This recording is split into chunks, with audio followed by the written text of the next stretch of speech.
कहानी नगर खजूरा की है, जो कि उत्तर भारत के मध्य में पड़ता है। खजूरा में एक परिवार है मंगत लाल का, जिसमें घर का मुखिया मंगत लाल, उसकी बीवी शर्मीली और बेटा लड्डू रहते हैं। वैसे तो मंगत लाल के परिवार में सब बढ़िया चल रहा था, लेकिन उसकी एक बहुत गंदी आदत थी। जहाँ कहीं भी उसे मौका मिलता वो मांगने से नहीं शर्माता था। मंगत लाल नगर की एक दुकान पर, अरे भाई 2 किलो चीनी दे दो और 1 पैकेट चाय पत्ती का। पता नहीं आज ये मंगत लाल पैसे लाया होगा या नहीं, कहीं सुबह सुबह चूना न लगा जाए। मंगत भाई, कल मंडी जाऊंगा। चीनी और चाय पत्ती दोनों अभी दुकान पर खत्म है। भाई आज के लिए क्षमा करना, कल सामान मिल जाएगा, ठीक है? ओहो, आज तनख्वाह मिली थी, सोचा आपसे सामान लेता चलूं। चलो कोई बात नहीं, कहीं और से ले लूंगा। ये सुनकर दुकानदार झट से, रुको रुको मंगत भाई, रुको, जरा गोदाम में देख लूं, कहीं कुछ सामान पड़ा हो। तभी दुकानदार गोदाम से चीनी और चाय पत्ती लाता है और मंगत लाल को देता है। बस ये आपके लिए ही बचा था थोड़ा सा सामान, लीजिए। धन्यवाद भाई। अब निकला ना सामान, पैसे मैं एटीएम से निकाल कर कल तक दे दूंगा, है? चलता हूँ। और सामान लेकर चल देता है। क्या एटीएम? नहीं, जिसका डर था वही हुआ, लग गया एक बार फिर चुना। वापसी में मंगत लाल एक हलवाई की दुकान पर, अरे वाह वाह, क्या बात है? गर्मा गर्म जलेबी। ये तो लड्डू की पसंदीदा मिठाई है, लेकिन बिना पैसे खर्च किए भला कैसे, क्या किया जाए? हलवाई के पास जाकर मंगत लाल, अरे भाई मेरे पैसे कहीं गिर गए, आप लोगों में से किसी ने देखे क्या? अरे पूरे 2000 रुपए थे मेरे पास, आज बेटे का जन्मदिन था, मिठाई लेकर जानी है घर, पता नहीं कहाँ गिर गए। अब मैं क्या करूं, मुझे तो कुछ समझ नहीं आ रहा। हलवाई दुकान पर नया आया था, वो मंगत लाल के कारनामे नहीं जानता था। क्या हुआ भाई? परेशान मत होइए, अभी आप मिठाई ले जाइए, पैसे कल दे देना, है? मैं मालिक को बता दूंगा, आप बिल्कुल फिक्र ना करें। क्या सच में? कितने भले मानुष हो तुम। कर दो, जल्दी से 2 किलो जलेबी पैक कर दो। हलवाई जलेबी पैक करके मंगत लाल को देता है और मंगत लाल वहाँ से निकल जाता है। उसको वहाँ से निकलते हुए मिठाई की दुकान का मालिक दिख लेता है। दुकान का मालिक हलवाई से, ए बिरजू, क्या इस मंगत लाल ने दुकान से कुछ लिया क्या? जी मालिक, बेचारे के बेटे का जन्मदिन था और उसके 2000 रुपए खो गए थे, बहुत परेशान था बेचारा। 2 किलो जलेबी दी है, पैसे कल दे देगा। अरे बुद्धू बना गया तुम्हारा वो, मंगत लाल नाम है उसका, याद रखना, सबको बेवकूफ बनाता है। क्या मालिक, सच में मुझे बेवकूफ बनाया उसने? आज के बाद उसे दुकान में घुसने मत देना, हाँ बता दिया मैंने। मंगत लाल अपने घर पहुंचकर, शर्मिली, ओ शर्मिली, कहाँ गए सब है? लड्डू बेटा कहाँ है? अरे देख जलेबी लाया हूं, है? गर्मा गर्म खा लो सब, इससे पहले कि ठंडी हो जाए। अरे वाह पिताजी, जलेबी मेरी फेवरेट है। और गपागप खाने लगता है। क्या जी आप, और जलेबी जरूर किसी से मांग कर या बेवकूफ बनाकर ही लाए होंगे। अरे तुम आम खाओ, दाम का क्यों पूछती हो भाई? है मंगत लाल आज से पहले क्या कभी अपने पैसे से कुछ खरीद कर लाया है? बताओ, खाओ। मजा ही आ गया फ्री का खाने में, है? फ्री का खाने का मजा ही कुछ और है वैसे। आपको लाख दफा समझाया है, ऐसे लोगों का बेवकूफ बनाना ठीक नहीं, लेकिन आप हो कि मानते ही नहीं। अगर कभी सच में कोई मुसीबत आ गई तो कोई आपकी मदद के लिए नहीं आएगा। अरे जाओ, भाषण मत दो अब, है? जाओ, जलेबी का स्वाद लो, स्वाद। हाँ खाओ लड्डू बेटा, खाओ, खाओ। अगले दिन मंगत लाल आंगन में बैठकर मूंछ काट रहा था और लड्डू उसके बगल में बैठकर खाना खा रहा था। तभी सामने से 2 लोग चंदा मांगने के लिए मंगत लाल से, श्रीमान जी, हमारे खजूरा में हम लोग एक गौशाला खोलने के लिए चंदा एकत्रित कर रहे हैं, आपकी तरफ से जो श्रद्धा हो आप दे सकते हैं। है चंदा, कैसे पीछा छुड़ाऊं इनसे? अच्छा, मेरे पास अभी खुले पैसे नहीं है, कहाँ से दूंगा मैं? आप चिंता ना करें, हमारे पास खुले पैसे हैं। आपके पास जो भी नोट है आप दीजिए, हम जितने आप कहेंगे उतने की पर्ची काट देंगे। अच्छा, एक काम करिए, मुझे 500 के खुले दे दो, मैं अभी नोट लेकर आता हूँ। आदमी गिन कर उसे 500 रुपए दे देता है। तभी गली में सामने एक सब्जी का ठेले वाला, आलू ले लो, या प्याज ले लो, प्याज, भिंडी, करेला करेला करेला, टमाटर ले लो, ताजी सब्जी आपके आंगन में आ गई है, ले लो भाई साहब सब्जी, ले लो भाई साहब सब्जी। अरे सब्जी वाले भैया, रुको रुको, सब्जी लेनी है। मंगतलाल सब्जी के ठेले पर जाता है और बेचारे चंदे वाले आदमियों से देखते रहते हैं। ऐसा करो, 2 किलो आलू, 2 किलो प्याज और 1 किलो टमाटर कर दो भैया। सब्जी वाला सारी सब्जियां पैक कर देता है। आपके 100 रुपए होगा भैया। मेरे पास तो खुले पैसे हैं नहीं। देखो, पूरा दिन अच्छी कमाई करते हो, तुमने कभी दान पुण्य किया कि नहीं? अरे भैया, काम से फुर्सत मिले तब ना। हम लोग गांव में गौशाला के लिए चंदा इकट्ठा कर रहे हैं, तुम्हारी तरफ से 200 रुपए लिखवा दूंगा, ठीक है? लेकिन अब 200 तो बहुत ज्यादा। अब ज्यादा वाला कुछ नहीं है, दान पुण्य में ना नुकर नहीं करते। लाओ 100 रुपए लाओ, 100 मैं अपनी तरफ से डाल दूंगा सब्जी के पैसे, ठीक है? सब्जी वाला बेचारा ना चाहते हुए भी 100 रुपए दे देता है और वहाँ से चला जाता है। गौशाला के लिए एक दिन की कितनी घास लगेगी? कम से कम 500 रुपए की घास तो लगी जाएगी, बहुत जानवर होंगे गौशाला में।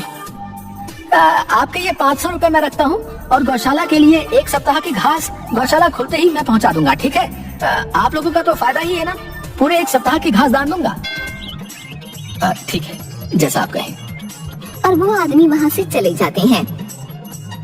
उनके जाने के बाद मंगतलाल शर्मीली से, अरे मेरी शर्मीली, आज का दिन तो कितना अच्छा जा रहा है, घर बैठे बिठाए लोग बेवकूफ बन रहे हैं। वाह रे मंगललाल, कमाल के आदमी हो तुम। आप बिल्कुल नहीं सुधरोगे, कम से कम चंदे वालों को तो बख्श देते। कहाँ से लाओगे 1 सप्ताह की घास आप? कौन सी घास, कहाँ की घास है? अरे रात गई बात गई, मैं नहीं जानता किसी चंदे वाले को। क्या आपने फिर से बेवकूफ बनाया? हाँ बनाया तो। देखो, सब्जी और पैसे दोनों हमारे, मानती हो ना अपने मंगतलाल को? जीनियस। शर्मीली सर पर हाथ रखकर वहाँ से चली जाती है। एक दिन नगर के चौपाल पर कुछ लोग आपस में बात करते हुए, अरे भाई, इस मंगतलाल ने तो हद कर रखी है, आए दिन किसी न किसी को चुना लगाता ही। हाँ भाई, सही कहा। कल मुझे हलवाई मिला था, उसकी दुकान से 2 किलो जलेबी ले गया, अभी तक मुंह नहीं दिखाया उसने वहाँ पर। अरे अधेड़ उम्र का हो रहा है मंगतलाल, पता नहीं ठगी करने में और मांग कर खाने में उसे क्या मजा आता है, लेकिन जितने बुरे कर्म करेगा सबका कर्म लौट कर आता है। क्या बाबा, आप भी ना कुछ भी बोलते रहते हो, कर्मा वर्मा पता नहीं कब लौटेगा। अभी तो मंगतलाल सबको ठग रहा है। लेकिन एक बात तो माननी होगी भैया, मंगतलाल दिमाग से बहुत तेज है। हाँ, किसी को भी अपनी बातों में चंद मिनटों में ले लेता है। एक दिन की बात है, लड्डू स्कूल गया था और दोपहर बाद तक लौटकर नहीं आया। घर में शर्मीली चिंतित हो रही थी। तभी मंगतलाल घर पहुंचा। सुनो जी, अभी तक लड्डू स्कूल से नहीं लौटा, मुझे तो बहुत डर लग रहा है। अरे डरो मत, कहीं दोस्तों के साथ खेलने गया होगा, आ जाएगा। तभी मंगतलाल को एक फोन आता है। हेलो, मैं कल्लू बदमाश बोल रहा हूँ मैं। हाँ तो बोलते रहो भाई, मुझे क्या करना है? अजी, किसका फोन था? अरे कोई नहीं होगा, कोई कल्लू बदमाश है, मुझे गलती से लग गया होगा फोन, और क्या? अरे क्या कल्लू बदमाश ने कहीं हमारे लड्डू को किडनैप तो नहीं कर लिया? तभी दोबारा फोन आता है। अबे ओ, मेरी बात पूरी सुन। देख, मुझे पता है तेरे पास बहुत माल है, अगर अपने बेटे लड्डू को सही सलामत चाहता है ना, तो पूरे 10 लाख रुपए लेकर मेरी बताई जगह पर आ जाना, समझा क्या? बदमाश जी, मेरे पास इतने पैसे नहीं है, मैं कहाँ से लाऊंगा इतने पैसे? अबे ओ ढक्कन, वो सरदर्दी तेरी है, समझा? अगर ये मोटू जिंदा चाहिए ना, तो पैसे तैयार रखना। मेरे लड्डू को कुछ मत करना, मैं पैसे का इंतजाम करता हूँ।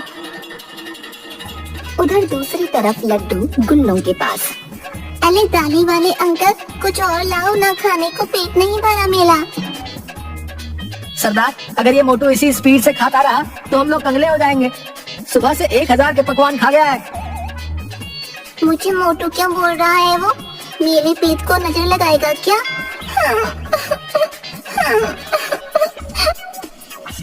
अरे अरे, जल्दी खाने को दो इसे, कितना शोर मचाता है। ठूसो इसके मुंह में कुछ। तभी एक डाकू कुछ और खाने का सामान लड्डू के सामने रखता है। जिस हिसाब से खा रहा है इसके तो 50 लाख भी कम है। उधर दूसरी ओर मंगतलाल और शर्मीली दोनों अपने अपने पास जमा रुपए निकालते हैं और सारे रुपए गिनने के बाद अब ये तो बस 6 लाख ही हुए हैं। अब बाकी के 4 लाख कहाँ से लाएंगे? क्या करूं अब? आप गांव में कुछ लोगों से बात करके देखिए, हो सकता है कुछ बात बन जाए। हाँ हाँ, तुम सही बोल रही हो, मैं जाता हूँ। मंगतलाल गांव के मुखिया के पास जाकर, मुखिया जी, बड़ी मुसीबत में हूँ आज, आपसे कुछ पैसे उधार चाहिए। क्या कहानी सुनाकर पैसे मांगोगे आज तुम मंगतलाल, हैं? बोलो बोलो। मुखिया जी, कहानी नहीं, सच में मेरा बेटा लड्डू किसी ने किडनैप कर लिया है और फिरौती में 10 लाख रुपए मांग रहा है। अरे वाह, बहुत बढ़िया। ऐसी बातें सुनकर भला कौन यकीन नहीं करेगा भाई। अब दूसरों को बेवकूफ बनाना बंद करो और निकलो यहाँ से यार। मंगतलाल रोई सी शक्ल लेकर वहाँ से आ जाता है। उसके बाद एक एक करके मंगतलाल बहुत से गांव वालों के पास जाता है, लेकिन कोई उसकी मदद नहीं करता। आखिर में उदास होकर वो घर वापस आ जाता है। कहीं पैसे का कोई इंतजाम हुआ या नहीं? नहीं शर्मीली, किसी ने कोई मदद नहीं की। आप एक काम कीजिए, मेरे कुछ गहने हैं, उन्हें बेचकर पैसे ले आइए। मंगतलाल जौहरी के पास जाकर गहने बेच आता है और उसके बाद घर आ जाता है। तभी उसे कल्लू बदमाश का फोन दोबारा आता है। मंगतलाल, अब तक तो तुमने पैसे का इंतजाम कर लिया होगा। जल्दी से रुपए लेकर पुरानी हवेली के पीछे आ जा और पुलिस या किसी और को बताने की कोशिश मत करना, समझ गया ना? हाँ, मैं आता हूँ। आप अपना ख्याल रखना और लड्डू को लेकर ही आना। मंगतलाल पैसे लेकर पुरानी हवेली की तरफ जा रहा था। तभी रास्ते में उसे हलवाई दिख गया। इतनी जल्दी में कहाँ जा रहे हो मंगतलाल जी? जरा पुराना हिसाब तो चुकता करते जाइए। आज नहीं, आज मैं जल्दी में हूँ, आपके पैसे 1-2 दिन में लौटा दूंगा। आज जाने नहीं दूंगा, पैसे निकालो मेरे, जल्दी करो। हलवाई मंगतलाल से अपने पैसे ले लेता है। अब 10 लाख में से कुछ पैसे तो चले गए, क्या करूं? और उसके बाद मंगतलाल आगे बढ़ता है। तभी कुछ दूर चलने पर रास्ते में उसे दुकानदार रोक लेता है और अपने राशन के पैसे मांगने लगता है। बेचारा मंगतलाल कुछ पैसे उसे दे देता है। आखिर में मंगतलाल पुरानी हवेली के पीछे पहुंच जाता है और डरता हुआ एक खंडहर से हॉल में जाता है। वहाँ देखता है कि लड्डू कुछ खा रहा है और कल्लू और उसके आदमी भी वहीं पर हैं। आओ मंगतलाल, आओ, पैसे लाओ। हाँ, लाया हूँ, ये लो। कल्लू बदमाश पैसों से भरा बैग ले लेता है और पैसे गिनता है। ये क्या बेवकूफ बना रहे हो? इसमें पूरे 10 लाख नहीं है। अब तुम लोग नहीं बचोगे। लड्डू और मंगत दोनों को बांट दो। तभी हवेली के अंदर शर्मीली और कुछ गांव के लोग पुलिस वालों के साथ आ जाते हैं। रे कल्लू, तुम और तुम्हारे आदमी सभी अपने हथियार फेंक दो और अपने आप को पुलिस के हवाले कर दो। मंगतलाल, तुझे छोड़ूंगा नहीं। पुलिस वालों के साथ गांव वाले भी बुला लिए। तभी पुलिस वाले कल्लू और उसके साथियों को पकड़ लेते हैं। मंगतलाल, ये तो शर्मीली के कहने पर हम आ गए, नहीं तो तुम्हारी बात पर भला कौन भरोसा करेगा? मंगतलाल सभी गांव वालों और शर्मीली से माफी मांगता है और कभी ठगी न करने का वादा करता है।